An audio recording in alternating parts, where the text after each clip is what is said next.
Video games, to me, are the ultimate form of modern escapism. For a couple of hours, or maybe more, you can be whatever you want to be. And if what you want to be happens to be a scantily clad zombie-slaying cheerleader with a sugar addiction and a severed head for a boyfriend, then do I have a game for you! Lollipop Chainsaw is the batshit mental brainchild of Suda51, the fellow behind Shadows of the Damned, and the recent free-to-play surprise hit Let It Die, and Hollywood writer-director James Gunn, the man who brought us Slither, Super, and Guardians of the Galaxy. It's a quirky hack-and-slash game featuring gore galore and a kicking soundtrack. Juliet Starling is a zombie hunter, because of course she is. In fact, her whole family are zombie hunters. Her younger sister, older sister, and her dad are actively slaughtering the living dead on a regular basis. The problem is, Juliet thinks her monster-slaying double life might scare her adoring boyfriend Nick away when he finally meets her folks on her 18th birthday. Oh no, I'm totally late! I was supposed to meet him before school! I'm so lame, ugh! I hope Nick isn't mad. That's about the worst thing that could ever happen! Luckily, based on your perspective, the Totes Orcs family and boyfriend drama is put on hold as a pretty nefarious scheme is hatched on the big day itself, starting with an attack on San Romero High School. Do you get it? San Romero. Zombies. Romero. And zombie... No? Well, never mind. It's a reference to the work of George A. Romero. Yep, that interrupting sheep is right. This entire adventure is full of nods and homages to the Of the Dead franchise, as well as a bunch of other zombie mainstays. It even takes a moment to slag off the 2000s fast zombie trend too. Running zombies? Ha ha! Ah, fucking stupid. Yeah, what kind of idiot would come up with that? Where do I even begin with this game? I mean, for starters, you can see pretty much right away this is not the sort of title for everybody. You can spot at least 5 things immediately that are going to piss some people off, but that's not what I'm here to talk about. I'm not going to get into any debates about representation, female semi-nudity, excessive violence. What I am going to talk about is why this game exists. Because it's fun. That isn't to dismiss any criticism at all, it's just to expand on my original point, escapism. This game is all about losing yourself in the hyper-stylized, glittery and splatter-filled nonsense of it all. The love story, for example, is genuinely quite sweet and just as melodramatic as any high school romance TV show, except with one really freaky twist. After Nick gets bitten at the start of the story, Juliet does the only thing she can to save him before the infection spreads. No, there's something we can try. It's the only chance we have to save you. Juliet? What the fuck? I love you too, baby!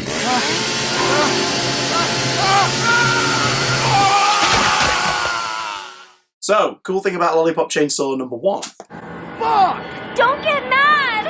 I didn't know what to do! How am I still alive? How am I still talking without a fucking thorax? I performed, a magical ritual on your head. Juliet carries Nick's head around with her wherever she goes. His head can be attached to headless zombies for temporary assists when you need an obstacle smashed up to progress, plus bonus moves such as Nick Toss come in handy for group fights. But the best part of this really weird double act is the banter. Nick and Juliet chat to each other a lot throughout the game, and it's usually pretty funny. What's your favorite color, Nick? Blue?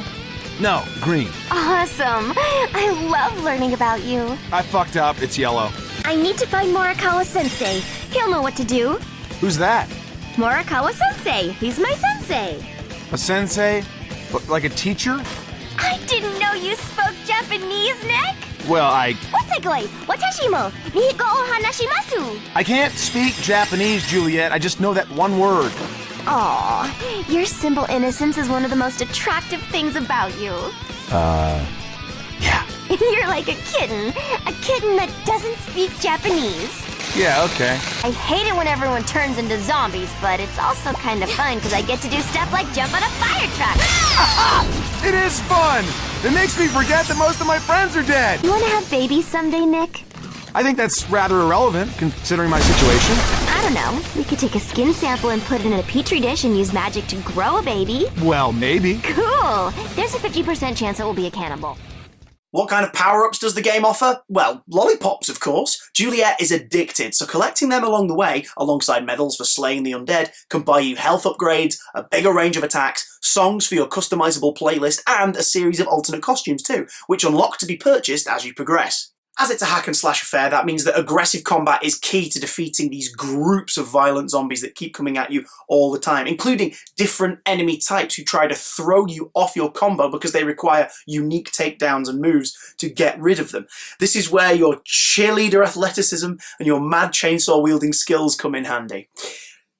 And speaking of that chainsaw, look at that thing! Look at it! Look at that big bastard of a chainsaw! I mean, no offence to Rick Grimes and his grubby looking gang, but you can sod your revolvers and your baseball bats. Why hasn't anyone thought of this as the standard weapon for the zombie apocalypse scenario before? A ridiculously long, keep your distance rotating blade that's sharp enough to decapitate several baddies in one go, yet light enough to do backflips with. I think it's right up there with Sean's bat and the box of vinyls. What's the story? There better be one or I'll be very unhappy. I might even write a poem to convey how unhappy I am, and I'll perform it for you every day until you go back in time and make them put a story into this game in the first place.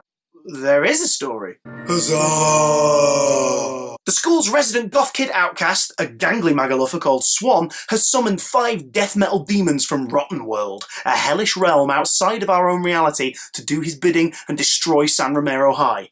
It's up to Juliet, way past Headless Nick, the Starling family, and a pervy sensei called Morikawa to take out the dangerous demonic undead deviants and put a stop to Swan's schemes. Pretty standard Hero's Quest stuff so far, but it plays like a nightmarish love child of Buffy the Vampire Slayer and Scott Pilgrim vs. the World. In fact, music plays a big part, right down to the first boss being a sadistic punk rocker whose obscene screams physically manifest and attack you.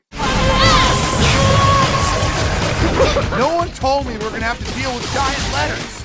There's a creepy psychedelic queen, a video game ghoul, a massive flying longship steered by a huge Viking demon. The boss battles are relentless and sometimes overwhelming, even in easy and normal level playthroughs. The difficulty is ramped up even more with some blink and you're fucked QuickTime events, chainsaw dash rush through sections, and the basketball and baseball minigames. You're going to die a lot when you first try these out, especially with baseball, but once you get the hang of these stages, the feeling that comes with completing them is so worth it. I big damn love Lollipop Chainsaw, if only as a piece of pure escapism. And hey, anything with Tara Strong in the lead role, some really bizarre jokes, and a bunch of sparkles can't be that bad, can it? If you want to give it a go for yourself, it's available where games are sold for a relatively low price nowadays. Pick up an Xbox 360 or PS3 copy from the link below in the description. And if you're already in the San Romero High yearbook, then sound off in the comments below. I want to hear from you guys. I would love to talk some more about Lollipop Chainsaw with you lot. And whatever you do not lie to me and pretend that you've never unlocked the "I swear I did it by mistake" trophy, you pervs. As per, if you want to spread the big damn love, give this video a thumbs up, subscribe to the Big Damn channel if you haven't already, and promise me that if I ever get bitten by a zombie, you'll cut off my head and keep me alive through magic. Yeah? Yeah. Love you, bae.